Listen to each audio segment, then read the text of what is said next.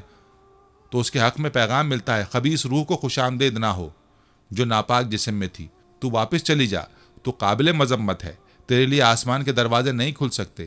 چنانچہ اس روح کو آسمان سے پھینک دیا جاتا ہے، پھر وہ قبر میں لوٹ آتی ہے۔ سیدنا جابر بن عبداللہ رضی اللہ عنہ بیان فرماتے ہیں کہ میں نے رسول اللہ صلی اللہ علیہ وآلہ وسلم کو یہ فرماتے سنا، ابن آدم جس کام کے واسطے پیدا کیا گیا ہے اس سے بہت غافل ہے۔ اللہ تعالیٰ نے جب اس کو پیدا کرنے کا ارادہ کیا تو فرشتے کو حکم دیا کہ اس کی روزی اور اس کا آنا جانا لکھو، اس کی عمر لکھو، اس کے بدبخت یا نیک بخت ہونے کو لکھو۔ فرشتہ ان سب کو لکھ کر چلا جاتا ہے۔ پھر اللہ تعالیٰ دوسرا فرشتہ اس کے پاس بھیجتا ہے تاکہ بالغ ہونے تک اس کی حفاظت کرے۔ جب وہ بالغ ہوتا ہے تو وہ فرشتہ چلا جاتا ہے اور دو فرشتہ اللہ تعالیٰ اس پر مقرر کر دیتا ہے کہ اس کی نیکی اور بدی لکھو۔ پس جب موت کا وقت آتا ہے تو یہ دونوں چلے جاتے ہیں اور ملک الموت آتے ہیں اور روح قبض کرتے ہیں۔ جب دفن کیا جاتا ہے تو روح کو اس کے بدن میں ڈالتے ہیں اور قبر کے دو فرشتے منکر نکیر آتے ہیں اور اس کا امتحان لے کر چلے جاتے ہیں۔ پھر جب قیامت کا دن آئے گا تو نیکی اور بدی لکھنے والے فرشتے آئیں گے اور اس کی گردن میں جو نامہ اعمال لٹکایا ہے اس کو کھولیں گے، اور ایک فرشتہ آگے سے کھینچتا ہے اور دوسرا فرشتہ پیچھے سے ہنکاتا ہوا میدان حشر کی طرف لے جائے گا۔ اس کے بعد رسول اللہ صلی اللہ علیہ وآلہ وسلم نے فرمایا تمہارے آگے اتنا بھاری کام آنے والا ہے کہ تم لوگ اس کا اندازہ نہیں کر سکتے، لہٰذا اللہ سے مدد طلب کیا کرو۔ ناظرین، ان احادیث مبارکہ سے آپ اندازہ لگا لیجئے کہ صحیح اور متواتر احادیث اس بات کی وضاحت کرتی ہیں کہ سوالات کے وقت روح بدن میں لوٹا دی جاتی ہے۔ روح کے بغیر صرف بدن سے ہی سوال کے بھی بعض لوگ قائل ہیں، مگر جمہور نے اس کا انکار کیا ہے۔ اس طرح بعض کے نزدیک محض روح سے ہی سوال ہوتا ہے، بدن سے نہیں، جیسا کہ ابن مرہ اور ابن حزم کی رائے ہے، مگر یہ دونوں باتیں غلط ہیں اور صحیح احادیث کی روشنی میں باطل ہیں۔ اگر سوال محض روح سے ہی ہوتا تو روح کے لیے قبر کی خصوصیت نہ ہوتی۔ ناظرین یاد رکھیے، عذاب قبر سے مراد عذاب برزخ ہے۔ جو بھی اس کا مستحق ہوگا اسے یہ عذاب چکھنا پڑے گا، خواہ اسے قبر میں دفن کیا جائے یا آگ میں جلا دیا جائے یا دریا میں ڈال دیا جائے یا کسی درندے نے اسے کھا لیا ہو، کوئی بھی صورت ہو اسے یہ عذاب پہنچ کر رہے گا۔ اللہ تعالیٰ ہر چیز پر قادر ہے، اسے کوئی چیز عاجز نہیں کر سکتی، لہٰذا ہمیں قبر کے عذاب سے بچنے کی فکر کرنی چاہیے۔ حضرت برہ بن عازب رضی اللہ عنہ سے روایت ہے، وہ کہتے ہیں کہ ہم رسول اللہ صلی اللہ علیہ وآلہ وسلم کے ساتھ ایک جنازے میں تھے۔ آپ قبر کے کنارے بیٹھے رو رہے تھے، یہاں تک کہ آپ کے آنسوؤں سے سامنے کی مٹی تر ہو گئی۔ پھر آپ نے فرمایا اے میرے بھائیو، اس طرح کے دن کے لیے تم بھی تیاری کر لو۔ لہٰذا ناظرین، قبر کی زندگی کے لیے تیاری کرنی چاہیے، اور اس دن کی تیاری ایمان اور عمل صالح کے ذریعے ہی ہو سکتی ہے۔ قبر میں انسان کے ساتھ اس کا عمل جائے گا اور جیسا اس کا عمل ہوگا اس کے مطابق اس کے ساتھ سلوک کیا جائے گا۔ رسول اللہ صلی اللہ علیہ وآلہ وسلم کا ارشاد ہے، میت کے ساتھ اس کے پیچھے 3 چیزیں جاتی ہیں، اس کے گھر والے، اس کا عمل اور اس کا مال۔ پھر 2 چیزیں واپس لوٹ آتی ہیں اور ایک ہی چیز اس کے ساتھ باقی رہتی ہے، اس کے گھر والے اور اس کا مال واپس آ جاتا ہے اور اس کا عمل اس کے ساتھ باقی رہتا ہے۔ اس لیے ہم میں سے ہر ایک پر یہ گھڑی آنے والی ہے، لہٰذا ہم میں سے کسی کو بھی اس سے غافل نہیں رہنا چاہیے۔ ایمان کے ساتھ ہمیں کثرت سے نیک اعمال کرتے رہنا چاہیے۔ کب ہم پر یہ گھڑی آ جائے ہم میں سے کسی کو نہیں معلوم۔ قبر میں پوچھے جانے والے سوالات کے متعلق حضرت برہ بن عازب رضی اللہ عنہما سے روایت ہے، وہ فرماتے ہیں کہ ہم لوگ رسول اللہ صلی اللہ علیہ وآلہ وسلم کے ساتھ کسی انصاری آدمی کے جنازے میں نکلے، پس ہم قبر پر جا پہنچے، ابھی لحد نہیں بنائی گئی تھی۔ رسول اللہ صلی اللہ علیہ وآلہ وسلم وہاں بیٹھ گئے اور آپ کے گرد ہم ادب کے ساتھ بیٹھ گئے، گویا ہمارے سروں پر پرندے بیٹھے ہیں۔ آپ کے ہاتھ میں ایک لکڑی تھی جسے آپ زمین پر کورید رہے تھے۔ آپ نے سر مبارک اٹھایا اور 2 یا 3 مرتبہ فرمایا، اللہ کی پناہ مانگو عذاب قبر سے۔ اسی طرح جریر کی روایت میں یہ بھی اضافہ ہے کہ آپ نے فرمایا کہ جب دفن کرنے والے منہ پھیر کر چلے جاتے ہیں تو مردہ ان کی جوتوں کی دھمک سنتا ہے۔ اس وقت اس سے کہا جاتا ہے کہ اے شخص، تیرا رب کون ہے، تیرا مذہب کیا ہے اور تیرے نبی کون ہے۔ ناظرین، قبر میں دفنائے جانے کے بعد اسے اٹھائے جانے کا مرحلہ پیش آئے گا۔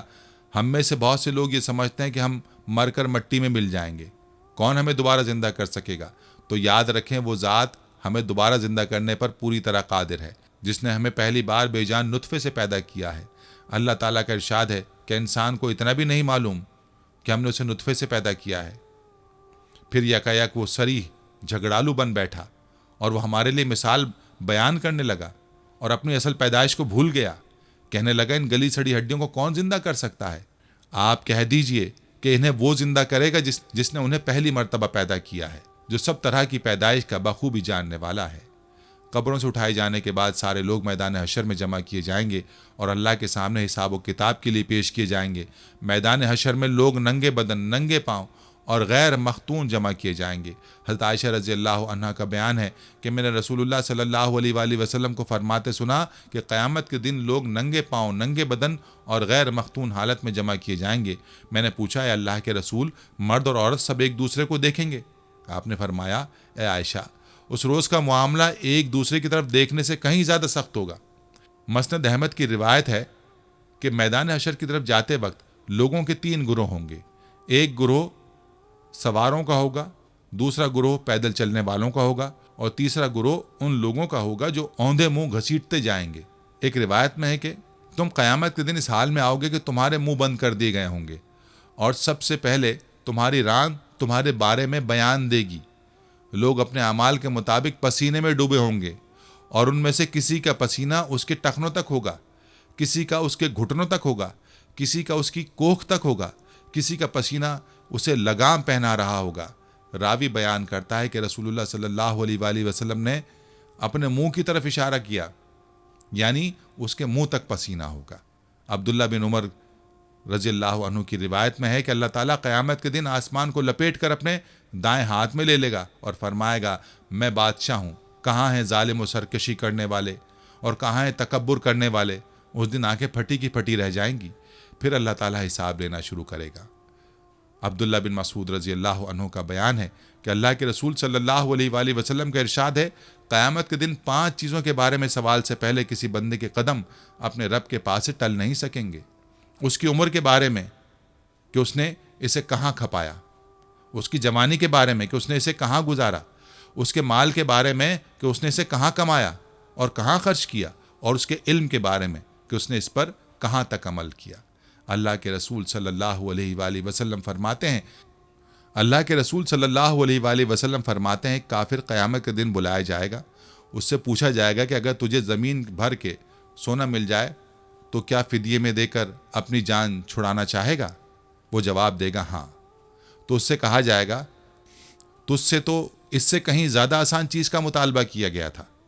ایک روایت میں کہ اللہ تعالیٰ اس سے کہے گا، میں نے تو تجھ سے اس سے زیادہ آسان چیز کا مطالبہ کیا تھا جب تو آدم کی پشت میں تھا، میرے ساتھ کسی کو شریک مت کرنا، لیکن تو نہیں مانا، شرک کرتا رہا۔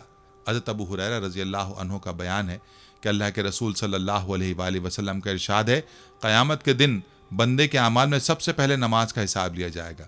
اگر نماز ٹھیک نکلی تو وہ کامیاب و کامران ہوگا، اگر خراب نکلی تو وہ خائب و خاسر ہوگا۔ اگر فرض نمازوں میں کوئی کمی پائی گئی تو اللہ تعالیٰ کہے گا دیکھو کیا میرے بندے نے کچھ نفل پڑھی ہے، تو نفل کے ذریعے فرض نمازوں کی کمی پوری کی جائے گی۔ حساب و کتاب کے بعد لوگوں کے نامہ اعمال کو ان کے ہاتھوں میں دی جانے کا مرحلہ آئے گا۔ یہ مرحلہ مجرموں کے لیے کتنا سخت ہوگا۔ قرآن نے اس کا نقشہ ان الفاظ میں کھینچا ہے، اور نامہ اعمال سامنے رکھ دیے جائیں گے، پس تو دیکھے گا کہ گنہگار اس کی تحریر سے خوفزدہ ہو رہے ہوں گے اور کہہ رہے ہوں گے ہائے ہماری خرابی، یہ کیسی کتاب ہے جس نے کوئی چھوٹا بڑا بغیر گھیرے کے باقی نہیں چھوڑا، اور جو کچھ انہوں نے کیا تھا سب موجود پائیں گے، اور تیرا رب کسی پر ظلم و ستم نہ کرے گا۔ ناظرین، یہ وہ وقت ہوگا جب لوگ دو حصوں میں بٹ جائیں گے۔ کچھ لوگ وہ ہوں گے جن کا نامہ اعمال ان کے داہنے ہاتھ میں دیا جائے گا، وہ خوشی کے مارے لوگوں سے کہتے پھریں گے لو میرا نامہ اعمال پڑھو، مجھے تو کامل یقین تھا کہ مجھے اپنا حساب ملنا ہے۔ اور کچھ لوگ وہ ہوں گے جن کا نامہ اعمال ان کے بائیں ہاتھ میں دیا جائے گا، وہ مارے افسوس کے کہیں گے کاش کہ مجھے میری کتاب دی ہی نہ جاتی اور میں جانتا ہی نہ کہ حساب کیا ہے، کاش کہ موت میرا کام تمام کر دیتی، میرے مال نے بھی مجھے کچھ نفع نہ دیا، میرا غلبہ بھی مجھ سے جاتا رہا۔ نامہ اعمال پا لینے کے بعد سارے لوگوں کو پل صراط پر سے گزرنا ہوگا۔ اللہ کے رسول صلی اللہ علیہ وآلہ وسلم فرماتے ہیں پھر پل کو لائے جائے گا۔ ہم نے پوچھا اللہ کے رسول پل کیا چیز ہے؟ آپ نے فرمایا وہ گرنے اور پھسلنے کی جگہ ہوگی جس میں آنکس اور آنکڑے ہوں گے، چوڑے چوڑے کانٹے ہوں گے، ان کے سر سادان کے خمدار کانٹوں کی طرح ہوں گے، وہ نجد میں ہوتے ہیں جو نجد میں ہوتے ہیں۔ مومن اس پر سے پلک جھپکنے کی مانند بجلی کی طرح، ہوا کی طرح، تیز رفتار گھوڑے کی طرح گزر جائیں گے۔ ان میں سے بعض تو صحیح سلامت نجات پانے والے ہوں گے اور بعض جہنم کی آگ سے جھلس کر بچ نکلنے والے ہوں گے، یہاں تک کہ آخری شخص اس پر سے گھسیٹتا ہوا گزرے گا۔ ابو سعید خدری رضی اللہ عنہ کی ایک روایت میں ہے وہ بال سے باریک اور تلوار سے تیز ہوگا۔ اس پل پر سے سب کو گزرنا ہوگا، کافر اور مشرک اس پل کو پار نہیں کر سکیں گے، وہ جہنم میں گر جائیں گے۔ جو لوگ اس پل کو پار کر جائیں گے وہ مومن ہوں گے۔ اس پل سے گزرنے کے بعد مومنوں کے لیے حقوق العباد کے قصاص کا ایک مرحلہ پیش آئے گا۔ ابو سعید خدری رضی اللہ عنہ سے روایت ہے کہ اللہ کے رسول صلی اللہ علیہ وآلہ وسلم کا ارشاد ہے مومن جو پل صراط پار کر لیں گے اور جہنم سے بچا لیے جائیں گے، انہیں جنت اور جہنم کے درمیان ایک پل کے پاس روک لیا جائے گا اور ان کے حقوق کا فیصلہ کیا جائے گا جو دنیا میں ان کے درمیان تھے، یہاں تک کہ انہیں گناہوں اور بندوں کے حقوق سے بالکل صاف اور بری کر دیا جائے گا، اور جب وہ قصاص دے کر ایک دوسرے کے حقوق سے بری ہو جائیں گے تب انہیں جنت میں داخلے کی اجازت ملے گی۔ بے شک قبر کوئی مذاق کی جگہ نہیں ہے، قبر ہنسی مذاق کرنے کا مقام نہیں ہے۔ قبر کے عذاب سے پناہ مانگنے کا حکم احادیث مبارکہ میں موجود ہے۔ آقا کریم صلی اللہ علیہ وآلہ وسلم نے ارشاد فرمایا قبر کے عذاب سے اللہ کی پناہ مانگو۔ اللہ تعالی ہم سب کو قبر کے عذاب سے پناہ عطا فرمائے، آمین ثم آمین۔ ناظرین، یہ تھی ہماری آج کی ویڈیو۔ ہم امید کرتے ہیں کہ آپ کو ہماری آج کی یہ ویڈیو ضرور پسند آئی ہوگی۔ اگر آپ کو ہماری آج کی یہ ویڈیو پسند آئی ہے تو آپ سے گزارش کرتے ہیں کہ آپ ہمارے چینل کو ضرور سبسکرائب کر لیں اور ساتھ ہی لگے بیل کے بٹن کو بھی پریس کر لیں تاکہ آپ کے پاس ہماری آنے والی مزید معلوماتی ویڈیوز کا نوٹیفیکیشن بر وقت ملتا رہے۔ سبسکرائب کے ساتھ ساتھ ہماری ویڈیوز کو لائک بھی کریں اور اپنی قیمتی رائے کا اظہار کمنٹس میں ضرور کریں۔ کمنٹس میں آپ اپنے سوالات بھی ہم تک پہنچا سکتے ہیں۔ اللہ تعالیٰ آپ کو اپنے حفظ و امان میں رکھے، آمین۔ آخر میں پیارے دوستو، ہر ویڈیو کے اختتام میں ہم نے ایک دعا کا سلسلہ شروع کیا ہوا ہے۔ جو بھی اس دعا میں شامل ہوگا، میرا دعویٰ ہے کہ اللہ پاک اس کی تمام جائز حاجات کو پورا کریں گے۔ اپنی دعا کا آغاز درود ابراہیمی سے کرتے ہیں۔ آپ سب دوست اور بہنیں پہلے میرے ساتھ مل کر درود پاک پڑھ لیں اور کمنٹس میں آمین لازمی لکھیے گا۔ اللہ پاک اس آمین کو لکھنے کی برکت سے آپ کی اور میری تمام جائز حاجات کو پورا فرمائیں گے۔ دعا کا آغاز کرتے ہیں۔ بسم اللہ الرحمن الرحیم۔ اللہم صلی علی محمد وعلی آل محمد کما صلیت علی ابراہیم وعلی آل ابراہیم انک حمید مجید۔ اللہم بارک علی محمد وعلی آل محمد کما بارکت علی ابراہیم وعلی آل ابراہیم انک حمید مجید۔ تمام حمد و ثنا رب ذوالجلال کے لیے ہیں،